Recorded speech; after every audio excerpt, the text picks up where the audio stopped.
देखो, 3 प्रकार के कर्म हैं। कितने प्रकार के कर्म हैं?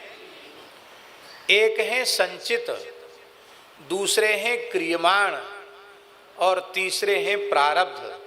ये 3 प्रकार के कर्म हैं।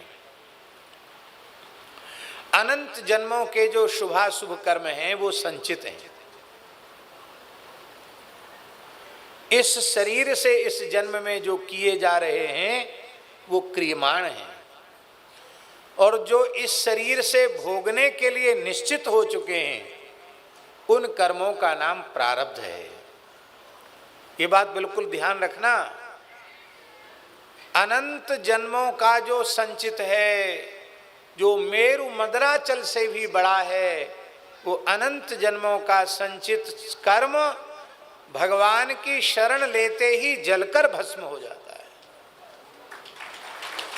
सन्मुख होय जीव मोहि जबहि, जन्म कोटि अघनासहि तबहि। करोड़ों जन्मों का पाप नष्ट हो जाता है। और लिखा है पुरुषोत्तम दास जी महाराज, श्री राम मंत्रोपदेशेन माया दूर मुपागता, कृपया गुरुदेवस्य द्वितीयम जन्म कथ्यते।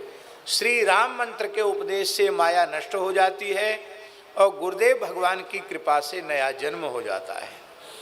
राम मंत्र का अर्थ वैष्णव मंत्र से समझना, चाहे राम मंत्र हो अथवा कृष्ण मंत्र हो अथवा नारायण मंत्र हो, जो भी आपको गुरु परंपरा से प्राप्त मंत्र है, उस मंत्र के उपदेश से माया नष्ट हो जाती है और गुरु जी की कृपा से नया जन्म हो जाता है।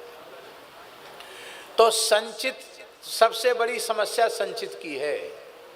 इतने जन्मों का संचित है कि हम लाख करोड़ जन्म ले लेकर भोगें तो भी वो पूरा होने वाला, खाता समाप्त होने वाला नहीं है।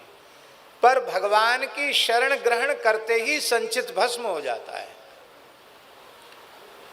अब इस शरीर से जो कुछ हो रहा है उसका नाम क्या है? क्रियमाण। क्या नाम है? वो क्रियमाण कर्म दीक्षा के बाद पवित्र हो जाता है, क्योंकि अब तक जो कुछ करते थे वो अपनी इच्छा से करते थे। अब दीक्षा के बाद जो कुछ करेंगे वो हरिगुरु संतों की जो आज्ञा होगी वही करेंगे। ऊट पटांग काम तो अब बनेगा नहीं, क्योंकि अब आप भगवत शरणागत हो गए हैं। तो कर्तापने के अहंकार से मुक्त होकर करना, भगवान की प्रसन्नता के लिए करना, और करने के बाद श्री सीतारामचंद्रार्पणमस्तु अथवा श्री राधा कृष्णार्पणमस्तु, श्री नारायणार्पणमस्तु, भगवान को उसका अर्पण कर देना। तो जब भगवान को अर्पित कर दिया जाता है क्रियमाण कर्म, तो क्रियमाण कर्म का भी बंधन नहीं रहता है, क्योंकि क्रियमाण कर्म ही संचित में जाता है और संचित से प्रारब्ध में आता है। तो एक बार संचित खत्म हो गया और क्रियमाण अब संचित में जाना नहीं है, क्योंकि क्रियमाण कर्म भगवान के चरणों में निवेदित हो गया। करोति यद्यत सकलम परस्मै नारायणायेति समर्पयेत् तत्, भगवान के चरणों में निवेदित हो गया। तो अब बचा क्या? बोलो। प्रारब्ध। और प्रारब्ध उसको कहते हैं जो इस शरीर से भोगने के लिए निश्चित हो चुका है। तो जो निश्चित हो चुका है उसमें तो कोई रद्दो बदल होना नहीं है, वो तो भोगना ही है। भोग से ही उसका क्षय होगा, तो बड़े संतोष पूर्वक उसको भोगना। आपकी 20 वर्ष की आयु हो गई तो 20 वर्ष का प्रारब्ध खत्म हो गया। 50 साल की आयु हुई तो 50 का, 70-80 साल की हो गई तो उतना। तो जब भगवान की कृपा से 10, 20, 50, 70, 80, 90 तक का प्रारब्ध भोग लिया है, तो जो कुछ बचा खुचा होगा वो भी भगवान की कृपा से भोग लेंगे। बस हे नाथ, हमारा कोई प्रारब्ध कर्म शेष नहीं छोड़ना। यदि इस भोग के लिए शेष रह जाएगा, बाकी रह जाएगा, तो उसे भोगने के लिए इस दुखमय संसार में फिर से आना पड़ेगा। तो हम दोबारा संसार में कर्मफल भोग के लिए नहीं आना चाहते हैं।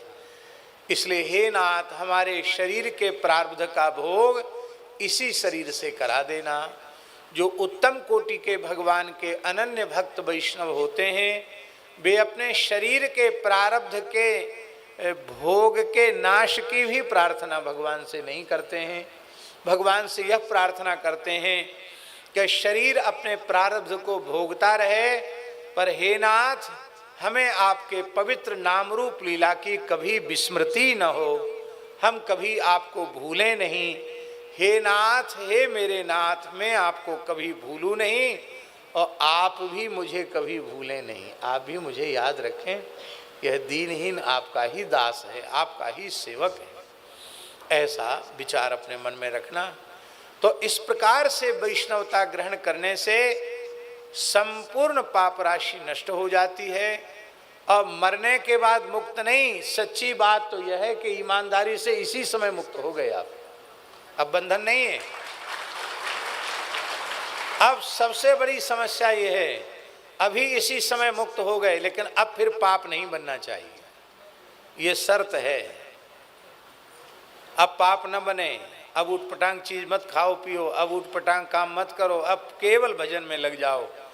खेती, नौकरी, चाकरी, व्यापार, जो कुछ भगवान ने दिया है उसको करते हुए, पवित्र रीति से करते हुए, अपने ईमानदारी के परिश्रम की कमाई से अपने परिवार का पोषण करते हुए भजन करें। मंत्र के जप के अतिरिक्त बाकी समय श्री सीताराम जिन्हें श्री राम मंत्र मिला है, वे नाम जप के रूप में श्री सीताराम जपें अथवा श्री राम जय जय राम जपें। कृष्ण मंत्र की दीक्षा वाले उन्हें राधे श्याम जपें।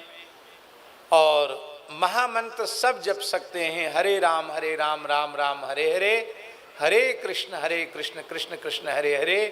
नाम जप में इससे भी जपा जा सकता है। और बहुत से लोग ज़्यादा लंबा चौड़ा नाम जपने का अभ्यास नहीं रख पाते हैं, तो केवल राम राम भी जपा जा सकता है। बस ज़्यादा से ज़्यादा नाम जप करना और मंत्र का जप संख्या पूर्वक नित्य करना, यही आपको नियम। श्री सीताराम प्रतिदिन सत्संग एवं दर्शन के लिए श्री महाराज जी के ऑफिशियल चैनल को जरूर सब्सक्राइब करें।